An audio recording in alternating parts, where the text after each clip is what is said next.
ئەم کاتان باش سەرەتا لەو دەست پێ بکەین مردنی هاشمی ڕەفسنجانی چه ئاماژەیەکی تێدایە بەتایبەت ڕۆڵی ئەم پیاوە چی بوو لەناو بڕیاری سیاسی بەگشتی لە کۆمەری ئیسلامی ئێراندا؟ سپاس کاکە مەریوان جان، سڵاو بۆ خۆت و هاوکاران و هەموو بینەرانی بەڕێز و خۆشەویستی NRT. قەتەوەیە کە دوێنێ وەکو شۆکێک زۆر لە ناکاو بەبێ پێشینەیەکی پێشتر یان نەخۆشیێکی ئەوتۆ یەکسەر ئیعلانیان کرد کە ڕەفسەنجانی گەیاندرا خەستەخانە بەهۆی جەڵتەی دڵەوە و پاش سەعاتێک دواتر یەکسەر ئیعلانیان کرد کە مرد. و ئەوەی کە من دەیبینم لە نامەکەی خامنەییدا کە ئیمامی ئێرانە نامەیەکی زۆر دۆستانە و ڕەفیقانە نییە وە کۆمەڵێک شتی وردی تێدایە کە نۆعێک لە ناو کاربەدەستانی سەرەکی کۆماری ئیسلامی ڕەنگە نۆعێک پێخۆشببوونی تێدا بێ کە ڕەفسەنجانیان لە کۆڵ بۆەوە. حقیقەت ئەوەیە کە ڕەفسەنجانی هەر لە پێشوەی کە شاب بڕوخێت و خومینی لە نەجەف و ئەوە بوو ڕەفسەنجانی یەکێک لە مۆرە سەرەکیەکانی ڕەوتی ئیسلام و شیعە بوو لە ئێرانێ و چەندین جاری شەرک لە راپۆرتەکەتاندا باستان کرد چەندین جار گیرا کابرایەک بوو پیاوێک بوو زیرەنگ بوو لە ئێرانێ بەڕاستی زۆر جار وەکو ڕێوی سیاست باسییان دەکرد و من کە بۆ خۆم ئەو کات چالاکێکی سیاسی بووم کە شاڕوخە بەڕاستی هەموو ئێران دەیانزانی کە ئیدۆلۆگ و میعمار و داڕێژەڕی سەرەکی پایەکانی کۆماری ئیسلامی و ڕەفسەنجانی بوو و پیاوێکی یەکجار نزیک بوو لە خومینی و تەنانەت لە شەڕی ئێران و عێراق کە 8 ساڵی خایان بێزگەلەوەی کەەوە باستان کرد کە کەی سەرۆکی پارلەمان بۆ 2 دەورە سەرۆکی کۆمار بەڵام ئەو وەکو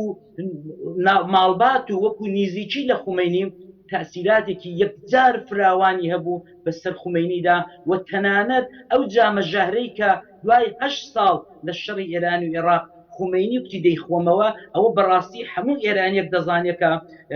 ڕەفسەنجانی دەرخواردیدا و حقیقەتەوەیە کە ڕەفسەنجانی توانی تەواوی نارەکانی ویلایەتی فەقێ و کۆماری ئیسلامی چ لە مەلاکان وەکو بەهێشتی و تاڵەقانی و ئەوانەکە لە بیدایەتەوە هەبوون و چ لە ئۆپۆزیسیۆنی سۆکۆلار و ئەوانی تر هەمووان ئەو بربەستانە لەسەر ڕێگای خومینی و کۆماری ئیسلامی دابا و ڕێگاکەی بۆ سافکە تەنانەت دەستی باڵای هەبوو لە هەرچی ترۆری مخالفین و ئۆپۆزیسیۆنی ئێرانی هەر لە داریوشی فروهەر و ئەوانە تا دوایە دەگاتە ترۆرەکانی کوردستان وەکو دکتۆر خاسملووی وەکو دکتۆر شەرەفکەندی کە ئێستاش لە وڵاتی دادگای ئاڵمانیا یەکێک لە مۆرە سەرەکیەکانی کە متتەهەمە بە کوشتی دکتۆر سادقی شەرەفکەندی لە مێکەنۆزی بێرلینە ئاغای ڕەفسەنجانی و پێشم وایە بوو هەر مەمنوع الخروج بوو بەڵام ئەوەی کە جێگای پرسیارە ئەویش ئەوەیە کە ڕەفسەنجانی ئەو شەوەی کە خومینی مرد دەستێکی زۆر باڵای هەبوو توانی بە ئەم هەموو حیلە و تۆتە ئەو موامرەکانی خۆی مەرجی خومینی و دواب خا 24 سەعات و لەو 24 سەعاتەیدا خامنەئی کردە کە ئیمام کردە ئایەتوڵڵا کە لە حوجەت ئیسلامەوە نادەتوانی ببن بە ئیمام خامنەئی گەیاندە ئیمامێتی بۆ ئێرانە بەڵام لەو ساڵانەی دوهاتوودا و تایبەت لە دەورانی سەر و کۆماری ئەحمەدی نژاد نوعێک ناکۆچی کەوتە ناو ڕەفسەنجانی و ئەهلی بیت یا ئیمام و جەماعەتی توندڕە و هیچ گومانێک لە برنەکەی ناکرێت کاک عەلی کۆی ناوەندەکانی هەواڵ و یاخود چاودێران بۆی دەچن بۆ پێم پیاوە هێندە کاریگەری هەبوو بەتایبەت وەک خۆش باسی کردم دوایانە هەندێک ناکوکی کەوتە نێوان دەسەڵاتەکانی ئێرانەوە هیچ گومانێک لە مردن و ڕاگانی منەکەی ناکرێت؟ بەڵێ من دوێنێ شەوێ هەمووی متابعەی BBC و بەرنامەکانی ئێرانی و ئەوانم دەکرد تا درنگانێکی شەو ئاخر لە دوان کوڕەکەی مهدی بڵاوی کردێتەوە دەڵە بابمیان کوشت و باسی ئەحمەدی خومینی کوڕی خومینیان دەکردنەوەی خومینی کە کوڕی خومینی کە چۆن ئەویشان هەر ئاوە بە فیتنە و بە دەرمان شتی ئاوا لە ناو بردووە حقیقەت ئەوەیە کە ئومێدێکی گەورەی ئۆپۆزیسیۆنی خەیاڵی خۆشخەونەکانی باڵی ڕێفۆرمی ئێرانی کە پێیان وابوو لە جمهوری ئیسلامیدا ڕێفۆرم دەکرێت لە ناوچوو ئەو خەونە تەواو بوو جا ئەوەی کە چی لێ دەکەوێتەوە نەمانی ئەو پیاوە پیاوێکی پێش ئەوەی کە ڕوحانی بێ بەڕاستی پێش ئەوەی کە ڕوحانی بێ هەر لە زمانی گەنجێتی و شاکە لە زیندان بووە ئەم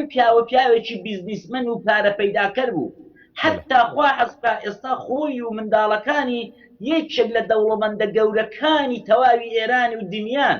بۆیە ئەم پیاوە من شتێکم خوێندەوە لە سەری دوای نەشەو دەڵێ کە لە زیندان بووە لە نێو زینداندا لەگەڵ زیندانیەکان مەعاملەی کەسابەت و کار و ئەوانەی دەکرد و پارەی پەیدا دەکرد جا تۆ تەسەووری بکە ئەو پیاوە بوو بە یەکێک لە هەرە دەسەڵاتدارانی وڵاتێکی گەورەی وەکو ئێرانە دەبێت لەو 37 ساڵەیدا چەندی پارە پەیدا کردبێت باشە کەواتە مردنی ئەم کەسە کە هێندە کاریگەری هەبووە لە ناو سیاسەتی ئێران و داڕشتنی سیاسەتی ئێران و بڕیاری سیاسی لە ئێراندا پێتان وایە لەموو دوا چی دەگۆڕێ لە بڕیاری سیاسی لە ئێراندا بەگشتی مردنی هاشمی ڕەفسنجانی؟ یەک شت پێ بڵێم ئەویش ئەوەیە کە ئەمڕۆکانە ئەمن دەتوانم بە تێڕادی بڵێم هەرچی کورد و خەباتجێر و شۆڕژگێری کوردستان ڕۆژهەڵاتی کوردستانە بەڕاستی ئەم پێم خۆش نییە بۆ مەرگ کەس خۆشحاڵ بێ بەڵام حەقیقەت ئەوەیە کە حەقی خۆمانە هەرچی کوردی ڕۆژهەڵاتە کە 37 ساڵە دەربەدەرە ئەمڕۆکانە بەڕاستی نوعی خۆشحاڵی پێوە دیارەکە تۆ چاو لە تۆری فەیسبوک و میدیای مجازی بکەیت دەبینی تەنانەت خەڵک گۆرانی شاد و خۆشحاڵی داناوە لەسەر فەیسبوکی ئەویش ئەوەیە کە بەڕاستی ئەم پیاوە یەکێک لە میعمارە هەرە گەورەکانی بوو کە حەڕەکەی شۆڕژگەری پێشمەرگایەتی لە ڕۆژهەڵاتی کوردستان بەدەستی هەر لە بیدایەتەوە چەمڕانەکان و ئەم خەڵخاڵی یەکێک لە دۆستە نزیکەکان و کە دەعمی خەڵخاڵی دەکرد ئاغای ڕەفسەنجانی بوو کە سەدان و هەزاران ئیعدامی گەنج و لاوی ژێر 18 ساڵەی لە شارەکانی سنە و سەقز و مەهاباد کرد ئەوەی کە ئەمڕۆکانە چی دەقەومێ بەڕێی من ئۆپۆزیسیۆنی ئێرانە نە ئەوەندە بەقووەت بوو ئۆپۆزیسیۆنی کۆنە پارێزەرەکان ینی مەبەستم ئیمام خامنەی ئەوانە نە ئەوەندە بەقووەت بوو کە لە دەستدانی ڕەفسەنجانی شتێکی گەورە لێ کەوت پێ کۆسپیان کەوت پێت نە ئەوەشە کە بتوانن ئومێدێکی دیکە ئەوە چونکە بەڕاستی حەقیقەت ئەوەیە کە ئێمە دەبینی بە چاوی خۆمان ڕێفۆرم و ئیسلاح لە ئێرانی ویلایەتی فەقێر بەژێر ڕەهبەری ئیمامی خامنەیی مەحاڵە. کاگالی لەگەڵ بەردەوام دەبن بەڵام دەچین لای کورتەی هەواڵەکان دواتر لەگەڵ بەردەوام بەتایبەت لەسەر سیاسەتی ئێران و ڕۆڵی ڕەفسەنجانی لە سیاسەتی دەرەوەی ئێراندا بەرەزان پێکەوە هەواڵەکان بە کورتی دەبینین.